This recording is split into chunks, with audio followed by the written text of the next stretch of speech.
शेतकऱ्यांच्या मागण्या सरकारनं त्वरित मान्य करून त्यांना न्याय द्यावा म्हणून शहरामधील छोट्या मोठ्या हातगाडी व्यावसायिकांनी व्यापाऱ्यांनी स्वयंपूर्तीनं आपली दुकानं दिवसभर बंद ठेवून शेतकरी संपाच्या आंदोलनास पाठिंबा दर्शवला। संपूर्ण कर्जमाफी मिळावी, स्वामीनाथन आयोगाच्या शिफारशी लागू कराव्यात आणि शेतीमालाला हमीभाव द्यावा यांसह इतर मागण्यांसाठी राज्यातील शेतकरी 1 जूनपासून संपावर गेलाय। या संपाचे पडसाद राहता शहर आणि परिसरातून उमटलेत। संपाच्या पहिल्या दिवशी शहरामधील आठवडे बाजार शेतकऱ्यांनी व बाजारकरूंनी बंद ठेवला होता। शुक्रवार संपाच्या दुसऱ्या दिवशी राहता शहर बंद पाळून शेतकऱ्यांच्या मागण्या आणि संपास नागरिकांनी पाठिंबा दर्शवला। या प्रसंगी व्यापाऱ्यांनी आपल्या प्रतिक्रिया व्यक्त केल्या। मी अरविंद पांडुरंग भाऊके, अरविंद सेल्स एजन्सी साकुरी या कृषी निविष्ठा विक्रेतेचा प्रोपायटर आहे। आमच्या राहता तालुक्यातील कृषी निविष्ठा विक्रेते सर्वांनी कालच 1 तारखेलाच शेतकरी संपावर जाणार याला पूर्ण पाठिंबा दिला आहे आणि पूर्ण दिवसभर बंद ठेवून आम्ही त्यांना पाठिंबा दिला आहे। आजही आज शेवटपर्यंत त्यांच्या पाठीशी आहोत आणि त्यांना पाठिंबा राहील।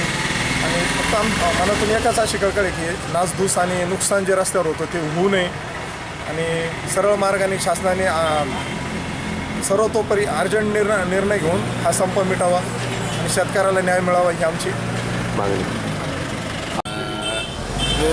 जो शेतकऱ्यांचा जो बंद आहे, या शेतकऱ्याच्या बंदला जो छोट्या मोठ्या व्यापाऱ्यांनी जो पाठिंबा दिलेला आहे त्याबद्दल आम्ही त्या शेतकऱ्याच्या वर्गाच्या व्यापाऱ्यांचे मनपूर्वक आभार मानतो।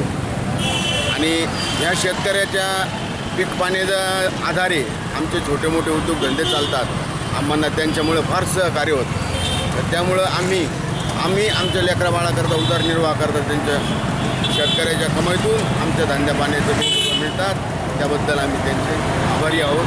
आणि बंदला 100% पूर्ण पाठिंबा आहे। जोपर्यंत शेतकऱ्यांच्या मागण्या होत नाही तोपर्यंत आम्ही हा संघर्ष त्यांच्याकरता चालू ठेवणार आहोत। शेतकऱ्यांच्या हितासाठी आम्ही आमचे जीव प्राण एकत्र करण्यास तयार आहोत। शहरामध्ये सर्व दुकानं दिवसभर बंद ठेवण्यात आली होती, त्यामुळे नागरिकांची मोठी धांदल उडाली होती।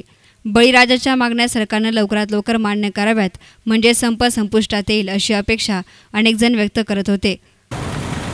या फडणवीस सरकारनं शेतकऱ्यांची एवढी दयनीय अवस्था केली, यांना रस्त्यावर आणलं।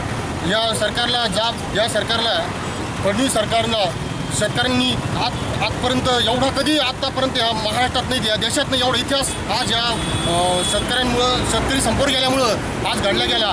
राहता शहर पूर्ण स्वयंपूर्तीला बंद राहिलं। त्यानंतर पूर्ण महाराष्ट्र खेडेपाडे आणि शेतकरी मार्केट कमिटीसुद्धा शेतकरी स्वयंपूर्तीला बंद ठेवल्या। या शेतकऱ्यांचं मी या राहता शहराच्या लोकांचं व या खेडेपाड्यातील लोकांचं मी आभार मानतो। आणि यापुढेही जर या सरकारनं कर्जमाफी केली नाही किंवा शेतकऱ्यांना हमी भाव दिला नाही तर इथून पुढे पण हे आंदोलन अशाच पद्धतीने चालू राहील। इथून पुढे बेमुदत आंदोलन या शेतकरी करणार आहे, एवढे मी या सरकारला सांगून इच्छितो। अत्यावश्यक सेवा वगळता सर्व दुकानं काल बंद होती। ब्युरो रिपोर्ट S9 मीडिया, राहता।